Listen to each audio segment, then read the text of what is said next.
Bob Venero, and I'd like to welcome everybody to the 10th Annual Long Island Technology Hall of Fame Awards Dinner. Tonight we're going to be speaking to some of the Intel and Siemens finalists who have been incredibly smart and dynamic in the world of projects, programs, and science across the country. This year we have had 40 Intel finalists, 4 of those coming from Long Island for the Intel side, and we had 20 Siemens finalists, and 3 of those coming from Long Island as well. So tonight, let's welcome Jonathan. How are you, Jonathan? Good. Good to see you. Jonathan is from the Intel side, and Jonathan, why don't you tell us a little bit about your program, what you did, and the school you went to, and some fun facts. All right, sure. I performed a behavioral study. I'm from Plainview, Elizabeth Page, John F. Kennedy High School. It was an in-house project. I conducted the study in my school, and as well as local temples and synagogues, and just other locations in the community. And what was your project basically about? I basically wanted to observe the relationship between native read and language and the manner in which one observes visual information, most specifically images, not language. So could you give us a little detail about what the project was and how you actually put it together and what you did? Sure. I began by coding computer software.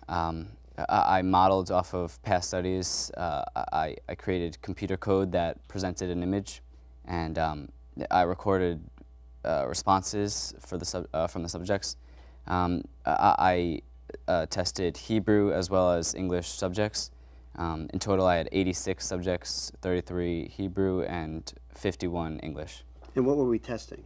I wanted to observe the manner in which my subjects observed visual stimuli, both internally and externally. Internally is basically the manner in which one observes information inside their own memory, projecting an image and searching that image within their mind.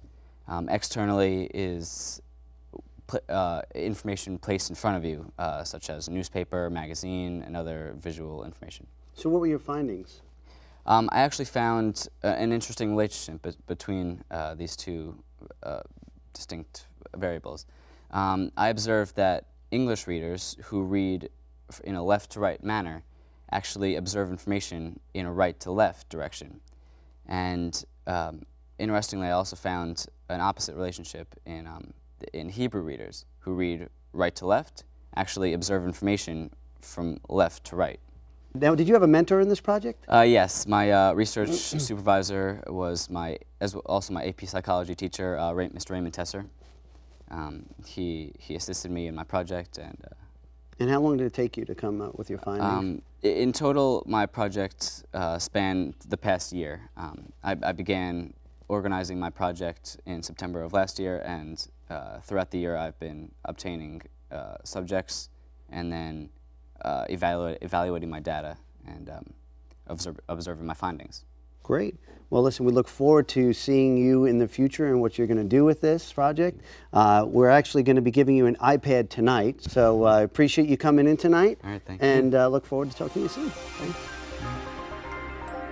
We are back with Sonia Prasad. Sonia, you're going to tell us a little bit about what you're doing, your program, a little overview of it, and what school actually did you come from? Sure, I'm from the Wheatley School. Okay. And I did a material science research project for cancer research, actually. And me and my partners were actually able to create a device or a system that can both detect and treat cancer. So our study was aimed at pancreatic cancer, actually, and we were able to use one chip-based platform to detect cancer biomarkers, which are basically proteins that are elevated in your body when you have a certain type of cancer, and also able to attach a drug delivery system in the form of a gel to the same chip-based platform that can release chemotherapeutic agents. A big chip, a little chip, a really little chip? Very small chip. So this is a nanotechnology that we're talking exactly. about? Very good. And where did you do your project? Was it at your school or other areas? Or? I actually did my project at SUNY Stony Brook. My mentor was Dr. Miriam Rafailovich. And how many other people were in your group? 2 other people, actually. And who were they? Nikhil Mahandru from Roslyn High School and Santosh Narayan from Munster High School in Indiana. Indiana. That must have been a little bit difficult to do that project together. How did you guys work that out? Well, actually, I attended the Garcia Mersac program here at Stony Brook, and so I stayed here for 8 weeks overnight, as did my 2 partners. Wow. So they flew in, someone flew in from Indiana, stayed here for 8 weeks. And how long was your total project? Well, I actually worked here for about 4 months. 4 months in total. And those are when you got your findings. So if you think about the practical applications of what your work was and what it may be a few years down the line, could you talk about what you think it might be? Sure. Well, we actually wanted to create a system that's more economical in that we wanted to use very cost-efficient materials to create this system. So we actually calculated the cost of one of our tests, and it went up to about $5 or under that price, I'd say. So we think that the future of our project would actually be in home treatment. So we know that cancer treatment is very, very expensive, and especially with all the problems with healthcare, we're hoping that down the line we could have a system that could be used at home. Wow, that's very interesting, very economical. This is a good time to be looking at that based on some challenges that are out there. Now, you're actually one of the Siemens finalists, and there were only 20. And the 3 of those are from Long Island. Right. So that is really, really good, and we're looking forward to seeing these results from you in some time. Now, have you decided on the school yet, or you're still out there pending? I'm still pending. Still pending. How many schools did you apply to? About 15. 15. Wow, that's a great option to be able to have all of those out there. Well, listen, we appreciate you coming in tonight, and look forward to, again, working with you in the future and seeing what great things you can accomplish. Thank you. Thank you. We're back with Michelle Hackman, and Michelle is going to tell us a very, very interesting project that she worked on around cell phones and cell phone perceived addiction, I guess we would call it. How are you, Michelle? I'm good. Good to see you. Very good. Yeah, so basically I call it cell phone addiction because it's very easy to understand. But basically there was a market research firm a couple years ago that coined the term disconnect anxiety, to describe that feeling of nervousness or anxiety that we all feel when we, our phone dies, or maybe we left our phone behind and we're heading to work and I don't have the phone on me, it's at home, maybe I should go back. But that feeling has never actually really been documented in a sort of empirical way. And so the purpose of my study was to basically try to create disconnect anxiety and to see whether I could detect it experimentally. So who did you test for that? I tested 150 of my own unsuspecting classmates, actually. I created what I like to call an isolating condition. So it was like a room that they sat in. It was almost like a bit of a jail cell. They sat behind a white screen in a completely empty room. And half of them went in, about 75 went in without their phones, and half of them went in with their phones. And I tried to monitor both their anxiety levels and compare differences between the 2 groups. Now, the children went in with the phones. Did they know how long they were going in for, or there was just a... I sat them down and told them I would be right back. Oh, really? So there was no preconceived notion of how much time they were going to be with or without their phones. So what were some of the findings around that? So I was expecting pretty much to find that the ones who went in without their phones would feel more anxious than the ones who went in with. Obviously, there was some sort of an anxiety component to just sitting in a room for that long.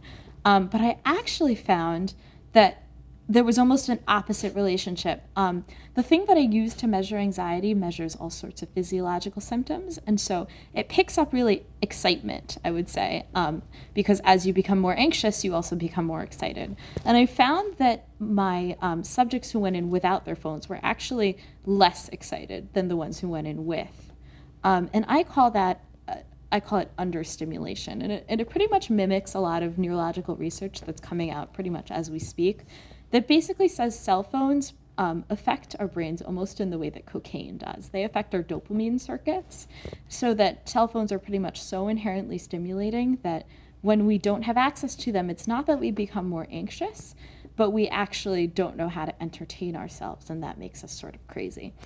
I noticed that, I think, with a lot of kids today, where you're finding them inside a lot more than outside out there and self-stimulating themselves, versus, what they're doing with their phones. Now, any ties to that with phones with internet or phones just with texting? Absolutely. I used phones because they're the easiest thing to physically separate from a student. It's kind of hard to take someone's computer away. But I would say, and the research that's coming out would say that yes, it is cell phones, it is the internet. To an extent, it is television, although I believe that we've entered really a new era with the internet, just because it's so interactive. It's even more addictive or more stimulating. It's almost like when you get a new message, it's almost like that ping of excitement. It's almost like a hit of a drug or something. I personally don't know how that feels, so and I never did inhale. So we can now we can talk about some of the aspects that really, what do you think the findings can result in from a practical perspective, for either companies or parents or anybody? Have you thought about that at all? Yeah, definitely. I mean, I think that there are myriad applications, but what I would basically say is we need to be paying attention to our attention spans, because they're really atrophying very quickly.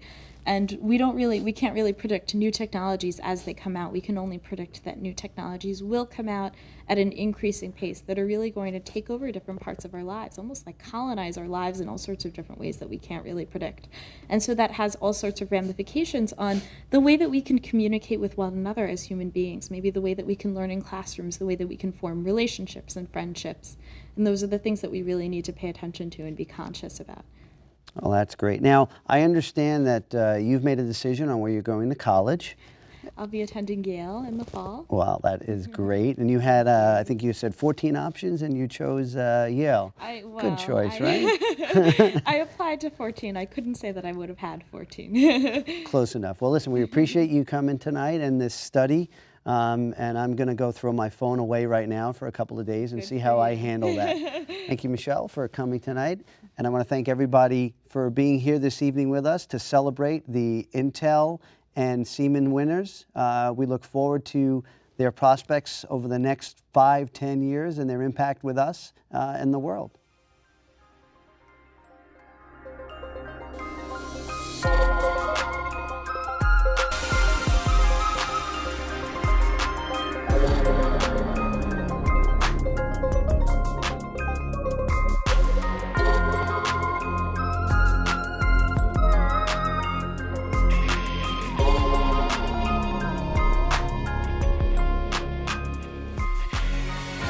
Oh, hey, I'd like to thank everybody once again for coming to the Long Island Technology Hall of Fame Award Dinner for the Intel and Siemens finalists.